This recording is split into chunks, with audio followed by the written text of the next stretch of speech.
Hi everybody, just going to talk to you today about the cardiorespiratory system. Before we actually start, we're just going to look at a little bit of a glossary for you. So just before we actually start, let's put some key terms on this side of the board. So, for example, every time we use the word pulmonary, I want you to think that it has something to do with the lungs. Anytime you hear the word vein, which is a blood vessel, I want you to think about it is the vein, as in it is the way in. Can you also remember that arteries, here for away, arteries are big and thick and they take blood away. So pulmonary is something to do with the lungs, the veins are the way in, and arteries take blood away. So let's start by running through the cardiovascular system. So we start by discussing what is the heart. So the heart is a muscular pump that is located to the posterior of the sternum in the centre, often described as slightly to the left in the chest. So what we first need to do is start by dividing the heart into left and right. We also need to remember which side is oxygenated and which side is deoxygenated. And we do that by remembering the word Lord. So left oxygenated and right deoxygenated. So remember Lord. I remember when we're actually looking at the view of the heart, it's like a mirror image. So this is my left side of the heart, this is my right side of the heart. And it'll be that mirror image for yourselves looking in. So first we divide that heart into left and right. So I'm just going to represent the heart with a nice simple box shape there. And I'm just going to draw the lungs at the top here. And at the bottom we have the body systems. I'm just going to draw a lovely little guy here who is ready to go to the gym. There we go. And what he's wanting to do is get a lovely oxygenated blood supply to these fabulous quads and gastrocnemius here, and the biceps as well. So the goal is to get that lovely oxygenated blood from A to B and then back up to A again. Before we start adding the sections, I want you to think about the heart as being kind of a depot, so goods in, goods out. So the heart is a muscular pump. So try not to think about the heart as being made from muscle, myocardium. It's a pump in the same way that anything would work as a pump. So this could be water, this could be a water tank at the top. So this could be water that needs to get through the pump and out and away to a source at the bottom. So let's go back to the heart. So the heart is divided into left and right. So let's do that first. And then the heart is further divided into upper and lower chambers. So let's now do that. The attic is in the atria. So imagine this is like a small house. So we're now talking about the divisions of the heart. So we have an attic, which is a collection chamber at the top of the heart. And remember, this is our left side. So this is our left atrium. And it's the same process on the right side. So let's get the right side in now. So this is the right atrium. I'm just going to add to that key there now. So we always arrive at an atrium. We never leave, we always arrive. Okay, you may not be able to see very clearly on here, but I've drawn the top chambers just marginally smaller than the bottom chambers. Remember me saying that everything in your body is a certain size or shape depending on the job that it's got to do. So it's exactly the same thing with the heart. So the atria, we arrive at the atrium, so they are collection chambers. So therefore they don't need to be as big and muscular as the base of the heart, which are your pumping chambers. The pumping chambers of the heart are called ventricles. So let's get our left ventricle in, LV. Same structure on the right side, right ventricle. RV. And we can also think of Aston Villa to help us remember Aston Villa, atria and ventricles. So now that we've mapped out the left side of the heart, the right side of the heart, the top chambers and the bottom chambers, now let's talk about the transport journey that you use all of the time to get that oxygenated blood from the lungs through a process of gaseous exchange into the bloodstream and in through the pump, which is a control mechanism, and into the body systems, and then back up so that it can actually start the whole process again. So we start the journey from the lungs. So we breathe air in through the nose, the mouth, past the pharynx, past the larynx, through the trachea. We then branch off from bronchi into bronchioles and then into alveoli. So basically it's another transport system. It's the passage of air, and we need to get smaller and smaller and smaller to get that air into the bloodstream, or get that oxygen into the bloodstream. So we've gone through that process. That oxygenated blood is ready to go. So we go from the lungs, and remember what we said, we always arrive at an atrium. So we go from the lungs and we arrive at the atrium. So what do we think the name of that blood vessel will be? Let's go back to the key. So the word pulmonary, something to do with the lungs. And the blood vessel vein talks about the type of blood vessel. So we're coming from the lungs and we're a vein. We are the pulmonary vein. Okay, so we also need a further mechanism in the heart that's going to control the blood flow. So I'm just drawing on a couple of small valves that separate the left atrium and the left ventricle, same on the right side as well. And these are called the AV valves. So what do we think the purpose of valves are? They are to prevent backflow. So we have further valves which are learned about at level 3 in the heart as well. So we want that journey from the atrium to the ventricle and down to this guy here to be as smooth as possible. So we have a control mechanism that separates the two, that prevents backflow. Once we're into the pumping chamber, which is our left ventricle, and you'll always find more hypertrophy or growth in the left ventricle as an adaptation to exercise, because it's got the biggest job of the heart to actually do. So we're now going to get this lovely oxygenated blood. It's going to exit the left ventricle and it's going to give these muscles here a good strong blood supply in terms of myoglobin. So myoglobin is the red rich substance in the muscles that binds the oxygen to the muscles. So we've left the left atrium and we've now joined the muscular system down here. So let's have a look at our key. Okay, it's nothing to do with the lungs. It's certainly not a vein. We are going A for away. So this blood vessel here is the biggest, thickest artery, A for away, in the body, and that is known as the aorta. So what we need to do, in the same way as we do when we breathe air in, we need some form of diffusion where we can actually get the oxygen or the CO2 in and out of our bloodstream.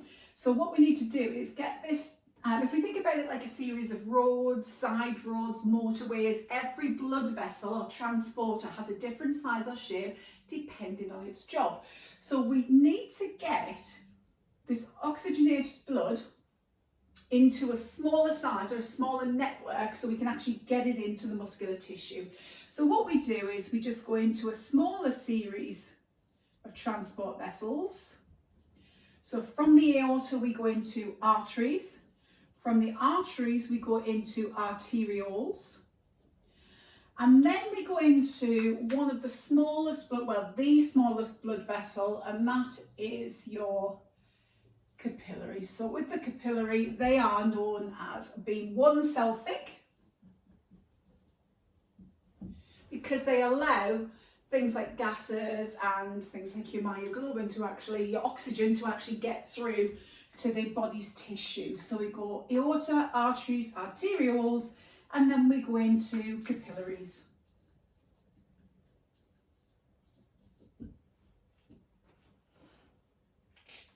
Okay, so let's just recap. We have left the lungs via the pulmonary vein. We have arrived at the atrium.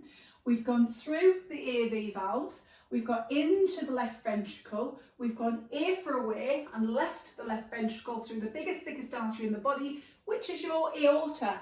We need to get into a smaller transport vessel or a smaller blood vessel in order to get that lovely oxygen into this working muscle down at the bottom. So we just go small, it's like a Russian doll. So we go arteries, arterioles, and then into capillaries where we actually transfer that oxygen into the body systems.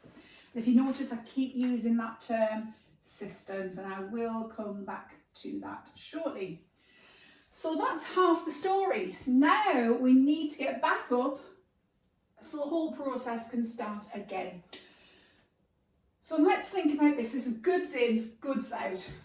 The left side is the same structure as the right side in terms of way in and way out. So we leave the body with now deoxygenated blood, and again we arrive at the atrium. We don't arrive at the ventricle, remember the ventricle is the pumping chamber, so we arrive at the atrium. Okay. And just to add to the excitement, there are actually two veins on the right side, but they are still veins. So they are return vessels that carry blood under low pressure, and veins have valves as well. So we have, can anybody think why we have two veins on the right side? We have two veins on the right side. If we think about how that blood is working against gravity, we use the gastrocnemius. The gastrocnemius is a muscular pump, and it gently massages those veins in the lower limbs and assists the process of venous return. Venous return is the return of deoxygenated blood from the right side of the heart, from the body back up to the right side of the heart. We need a little bit more help on the right side, so we have the superior vena cava and the inferior vena cava, and you'll see that in the diagrams a little bit more clearly in your manuals. So superior vena cava brings deoxygenated blood from the upper body back to the right side of the heart, and the inferior vena cava brings blood back from the lower body back up to the right side of the heart. This is why when you're exercising, we tell our guys to keep moving, because otherwise what we have is the left side of the heart is frantically pumping out lots of this lovely oxygen-rich blood, and that muscular pump action from the gastrocnemius and other muscles assists venous return. So if we stop, that blood flow doesn't have that assist anymore. So what will happen is the blood will collect in the lower limbs, and that process is known as blood pooling. So what we do is we tell the clients to keep moving, because if we restrict oxygen flow, then this is when they're going to get dizziness and things like that. Okay, so we have arrived at the right atrium, because we always arrive in the atrium. We have arrived via two veins. We go again through the AV valves, but they are just the same thing, but they're on the right side now. We travel down into our pumping chamber, because that's where we need to be to get the job done. And our pumping chamber is the right ventricle, and we go away to the lungs. So have a think about what we think this blood vessel may be called by using the key that we started with at the beginning of the session. We are going away to the lungs. So we are the pulmonary artery.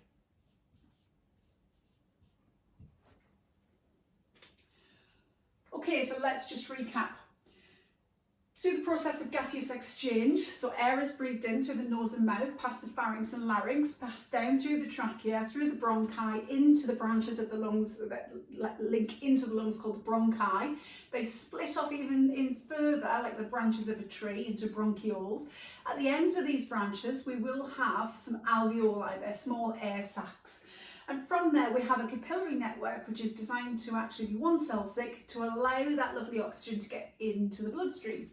This is then transported through the pulmonary vein, which arrives at the left atrium. This is our goods in. We go past the AV valves into the pumping chamber on the left side, which is the left ventricle. We then leave the left ventricle with the most oxygen-rich blood in the body through the aorta. We must get smaller, guys, because we've got to go down into that process where we can diffuse and get this oxygen into the bloodstream. So we go from the aorta into arteries, into arterioles, and then into the smallest blood vessels, which are your capillaries, which are 1 cell thick. This guy here can then crack on with his workout. All of the oxygen is then used up, so that myoglobin, which binds oxygen in the muscles, is now used up, and we need to continue the story.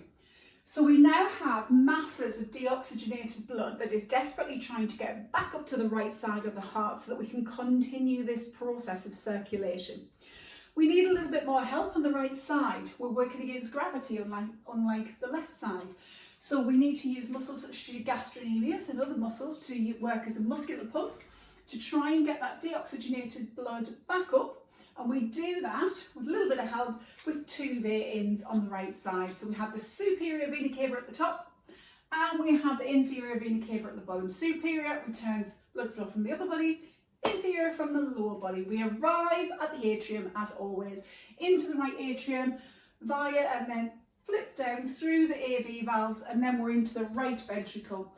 We now need to use a transport vessel that is going away to the lungs, and that blood vessel is called the pulmonary artery. The last thing I'm going to add on there is, remember the word pulmonary, and I was referring to the body systems throughout this session. I want you to now think about a new word, which is systemic. So systemic it refers to the body's systems, as it were. Pulmonary circulation is anything that is going to the lungs or from the lungs. So if we think about the pulmonary vein and the left atrium, they are linked to the lungs. They are part of pulmonary circulation.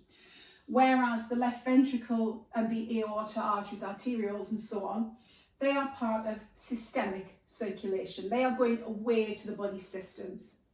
Let's have a look at the right side. So on the right side, we have our superior and inferior vena cava. Now they are linked to the body systems. They are coming from the body systems. So these vena cava and the right atrium are part of systemic circulation. Let's finish the story off. The right ventricle and the pulmonary artery, they have a link with the lungs. That's why it's called the pulmonary artery. So they are part of pulmonary circulation.